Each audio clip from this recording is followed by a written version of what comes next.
আজকে তোমাদের সাথে শেয়ার করব নরম তুলতুলে দুধ গোকুল পিঠের রেসিপি। এই পিঠে বানাতে যা যা উপকরণ লেগেছে সেই পরিমাপ অনুযায়ী যদি বাড়িতে তোমরা এই পিঠে বানাও তো অতুলনীয় হবে এর স্বাদ। তোমার জয় জয় সবসময় হবে।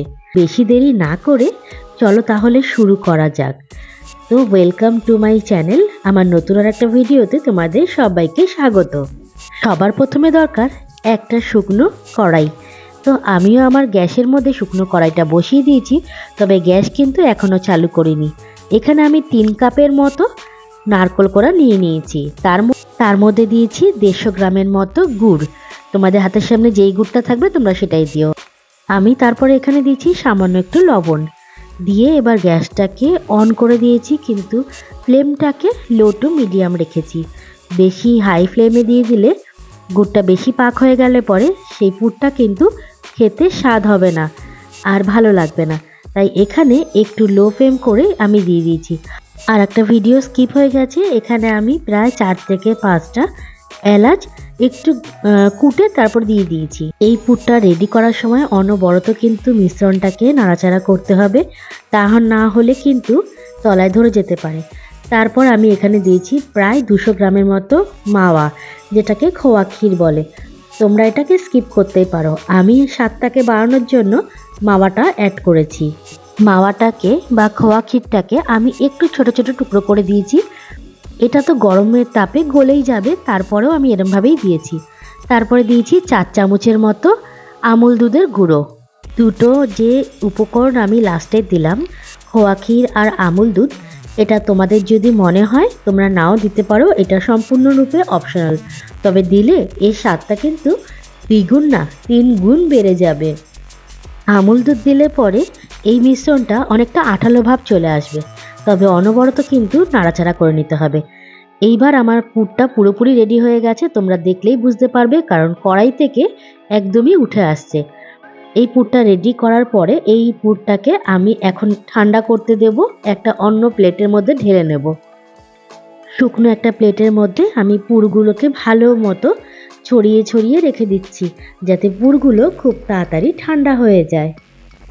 তো পুরগুলো ভালো মতো ঠান্ডা করার জন্য প্রায় আধ ঘন্টার থেকে 1 ঘন্টাই যথেষ্ট। পুরগুলো একটু ঠান্ডা হোক, আমরা কিন্তু অন্যদিকে অন্য আর একটা মিশ্রণ রেডি করে নিচ্ছি। তো চলো সেই উপকরণগুলো তোমাদের সাথে শেয়ার করে নিই। পুরটার সাইডে রেখে ঠান্ডা হতে দিয়েছি। আর একটা মিশ্রণ রেডি করব। তার জন্য প্রথমে একটা শুকনো বাটির মধ্যে 1 কাপ মতো ময়দা নিয়ে নিয়েছি। আর যেই কাপ মেপে আমি ময়দা নিয়েছি সেই কাপের হাফ কাপ নিয়েছি চালের গুঁড়ো। আর তার মধ্যে দিয়েছি সামান্য একটু লবণ। এই শুকনো উপকরণটা ভালো মতো আগে মিশিয়ে নিয়েছি। মেশানোর পরে এর মধ্যে রুম টেম্পারেচারে থাকা যে জল রয়েছে সেই জল ভালো মতো এখানে একটা ব্যাটার রেডি করে নিচ্ছি। ব্যাটারটা না বেশি ঘন হবে না বেশি পাতলা হবে, তাই একবারে কিন্তু জলটা দিলে তোমরা আন্দাজটা বুঝতে পারবে না। তার জন্য অল্প অল্প করে জল এখানে মেশাতে হবে। ব্যাটারটা ঠিক আমরা চপ বা বেগুনি ভাজার জন্য যেরকম একটু ব্যাটারটা রেডি করি, হালকা একটু ঘন ঘন থাকবে, সেই রকমভাবেই তৈরি হবে। এখনও রেডি হয়নি, আর একটু জল এর মধ্যে দিতে হবে। কিন্তু একবারে জলটা দিয়ে দিলে বেশি পাতলা হয়ে গেলে তো তার মধ্যে নয়তো ময়দার পরিমাণটা বেড়ে যাবে, না হলে চালের গুঁড়োর পরিমাণটা বেড়ে যাবে। সেই মিশ্রণটা কিন্তু ঠিকঠাক মতো হবে না। তো এখন সামান্য একটু জল দেওয়ার পরে একদম রেডি ব্যাটারটাকে সাইডে রেখে আমরা আর একটা সাইড করে নিচ্ছি। শুকনো কড়াইয়ের মধ্যে আমি ফুল ফ্যাট মিল্ক এখানে ভালো মতো জাল দিয়ে নেব। আমি এখানে 1 লিটারের মতো দুধ দিয়েছি। তোমরা হাতের সামনে যেই দুধই পাবে সেই দুধ তোমরা জাল দিতে পারো। এই পিঠে করার জন্য আমি এখানে পুরোপুরি 1 লিটার দুধই এখানে ইউজ করেছি। আমি এখানে আমুলের হাই ফ্যাট মিল্কটা দিয়েছি। তোমাদের হাতের সামনে যেটা সুবিধা তোমরা সেটা দিয়েই করতে পারো, কারণ এই দুধটা আমার বেশি পছন্দের। যখন একটু হালকা উষ্ণ গরম হয়ে গেছে এর মধ্যে আমি 4 চামচের মতো আমুল দুধের গুঁড়ো দিয়ে দিয়েছি। তোমরা যদি মনে করো দুধটাকে জাল দিয়ে ঘন করে এটাকে একটু কমিয়ে নিয়ে আসবে, তোমরা সেটাও করতে পারো। আমি সময় বাঁচানোর জন্য এখানে আমুল দুধের গুঁড়োটা দিয়ে দিয়েছি, যাতে অল্প সময়ের মধ্যে দুধটা খুব তাড়াতাড়ি ঘন হয়ে যায়। কিছু টিপস আমি তোমাদের সাথে শেয়ার করছি। এই দুধটা যখনই তুমি জাল দেবে আর গুড়টা মেশানোর আগে অল্প একটু গুড় দুধের সাথে ভালো করে মিশিয়ে দেখবে যাতে কেটে না যায়। যদি কেটে যায় তাহলে বুঝবে এই গুড়টা গরম দুধের মধ্যে দেওয়া যাবে না। তাই অল্প একটু আমি দুধ নিয়ে এখানটায় গুড়ের মধ্যে মিশিয়ে দেখলাম, দুধটা আমার কাটেনি, একদম ঠিকঠাক আছে। তারপর এই গুড়ের মিশ্রণটা দুধের মধ্যে ভালো করে দিয়ে দিলাম, আর তার সঙ্গে সঙ্গে আমি প্রায় এখানে 100 গ্রামের মতো গুড় দিয়ে দিয়েছি। এই গুড়টাকে এবার দুধের সাথে ভালো মতো করে মিশিয়ে নিতে হবে। একটু তোমরা গ্রেট করে দিলে সুবিধা হতো, তবে আমি এখানে এরকমভাবে চাই মতো ভেঙে দিলাম। দুধটা একটু ঠান্ডা হোক, আমরা নেক্সট স্টেপে চলে যাই। এখন কিন্তু এই পুরটা অনেকটাই ঠান্ডা হয়ে গেছে। এখন এই পুরটাকে হাতের সাহায্যে এরকম ছোট ছোট বল করে একটু চ্যাপ্টা করে নেব। এই রকমভাবে ছোট ছোট চ্যাপ্টা করে নিয়ে প্রত্যেক কটা বল আমি রেডি করে নেব। আচ্ছা, তোমাদের সাথে কিছু টিপস আমি বললাম শেয়ার করব। একটা তো বললাম গুড় দিয়ে, আর একটা হচ্ছে ময়দা আর চালের গুঁড়োর পরিমাণটা যতটুকু দেখেছি ততটুকু রাখারই চেষ্টা করবে, তাতে কিন্তু ব্যাটারটা একদম ঠিকঠাক মতো তৈরি হবে। আর একটা টিপস, সেটা হচ্ছে চালের গুঁড়োটা তোমরা সবসময় কেনা ব্যবহার করবে, তাতে এই ব্যাটারটা খুব ভালো হবে। আমার কিন্তু পুরোপুরি এই বলগুলোকে চ্যাপটা চ্যাপটা করে নিয়েছি, তো রেডি হয়ে গেছে।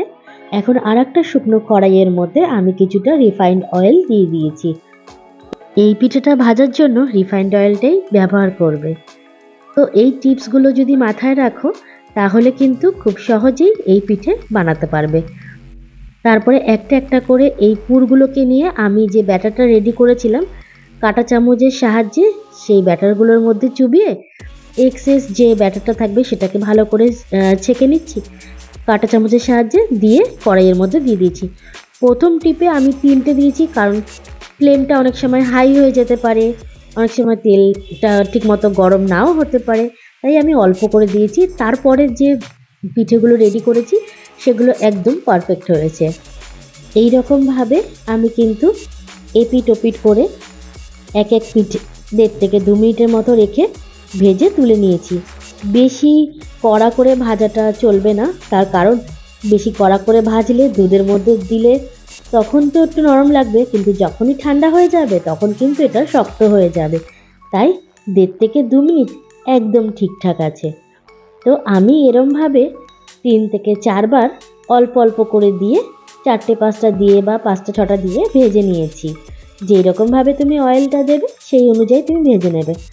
তো অল্প অল্প করে আমি এপিট ওপিট করে ভালো মতো ভেজে তুলে নিয়েছি।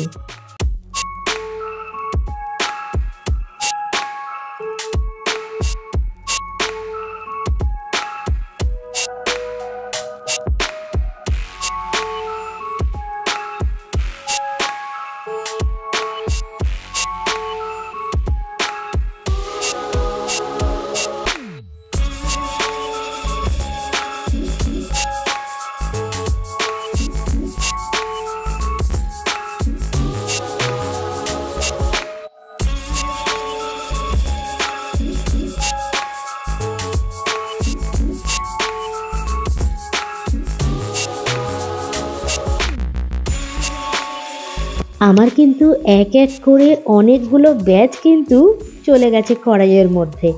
তো তোমাদের সাথে কিন্তু সবগুলোই শেয়ার করেছি, আমি কোনোটাই স্কিপ করিনি। হ্যাঁ, তবে একটু স্পিডটা বাড়িয়ে দিয়েছি। যতগুলো আমি রেডি করেছি বলতে পারো আমি যেই পরিমাপ নিয়ে এই পিঠেটা রেডি করছি প্রায় 30 থেকে 35টা পিঠে আমার রেডি হয়ে গেছিলো। আমার কিন্তু এক এক করে ভাজা শেষের পথে চলে এসেছি। আরও কিছু পিঠে রয়েছে, তো সেগুলো আমি ভেজে নিচ্ছি। তোমাদের রেসিপিটা কেমন লাগছে প্লিজ আমাকে কমেন্ট করে জানিও। কিন্তু এখন অবধি যারা যারা আমার চ্যানেলটাকে সাবস্ক্রাইব করনি তারা প্লিজ আমার চ্যানেলটাকে সাবস্ক্রাইব করে দিও। তার সাথে বেল নোটিফিকেশনটাও তোমরা প্রেস করে রাখো, যাতে আমি যখনই কোনো নতুন ভিডিও ছাড়বো সবার আগে নোটিফিকেশান তোমাদের কাছে যাবে। আর যারা ভিডিওটা ফেসবুকে দেখছো প্লিজ তারা আমার চ্যানেলটাকে ফলো করো। সবগুলো বড়া যখন ভাজা হয়ে গেছে তখন আমি এই আগে বানানো যে দুধটা ছিল তার মধ্যে দিয়ে দিয়েছি পিঠেগুলো শুদ্ধ। এই দুধটাকে আমি প্রায় 5 মিনিটের মতো ভালো মতো ফুটিয়ে নিচ্ছি, যাতে এই পিঠেগুলোর মধ্যে পুরো রসটাই ঢুকে যায়। তোমরা হয়তো অনেকেই ভাবতে পারো পিঠেগুলো ফেটে না যায় বা ভেঙে যাওয়ার ভয় থাকতে পারে, তো নিশ্চিন্তে ভালো করে ফুটিয়ে নাও, কিচ্ছু হবে না পিঠে। তো এই রকমভাবে ভালো মতো ফুটে গেলে পরে আমি কিছুক্ষণের জন্য এইবার ফ্লেমটাকে বন্ধ করে ঢেকে রাখবো। প্রায় 2 ঘন্টার মতো এই পিঠেটাকে ঢেকে রাখবো। তো 2 ঘন্টা ঢাকা থাকুক। 2 ঘন্টা ঢাকা দেওয়ার পরে চলে এসেছি। এখন সার্ভ করে তোমাদের সাথে শেয়ার করব। তো দুধটা কিন্তু অনেকটাই ঘন হয়ে গেছে। প্রথম প্রথম যতটা পাতলা লাগছিল, এখন কিন্তু এই পিঠের সাথে মিশে ভালো মতো ফুটে দুধটা অনেকটাই ঘন হয়ে গেছে। চলো এবার প্লেটিং করি।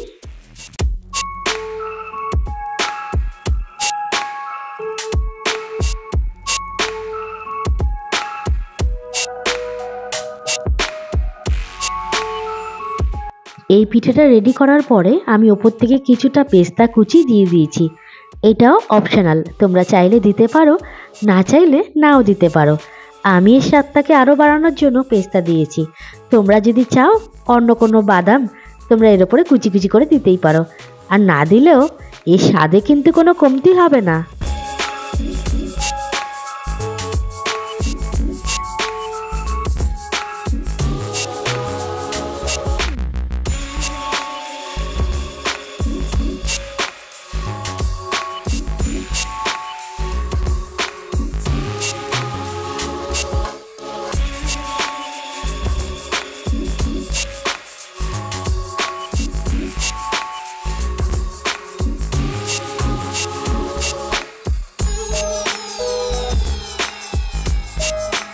এই রকমভাবে পিঠে বানালে তোমার জয় জয়কার তো সবসময় হবে। আর পিঠেগুলো একদম নরম তুলতুলে হয়েছে। সেটা তো তোমরা নিজেরা যখন বাড়িতে বানাবে, না খেলে তো বুঝতেই পারবে না, আমি যতই বলি না কেন। আমার এই ভিডিওটা যদি তোমাদের মন কেড়ে নেয়, তো প্লিজ আমার চ্যানেলটাকে লাইক শেয়ার সাবস্ক্রাইব করতে একদম ভুলে যেও না। তোমাদের মিষ্টি হাতে একটা ছোট্ট করে কমেন্ট করে দিও যে তোমরা কোন রেসিপি নেক্সট বার দেখতে চাও। আজ চলি, দেখা হবে আবারও নতুন কোনো ভিডিও নিয়ে, নতুনভাবে নতুন রূপে। হর হর মহাদেব।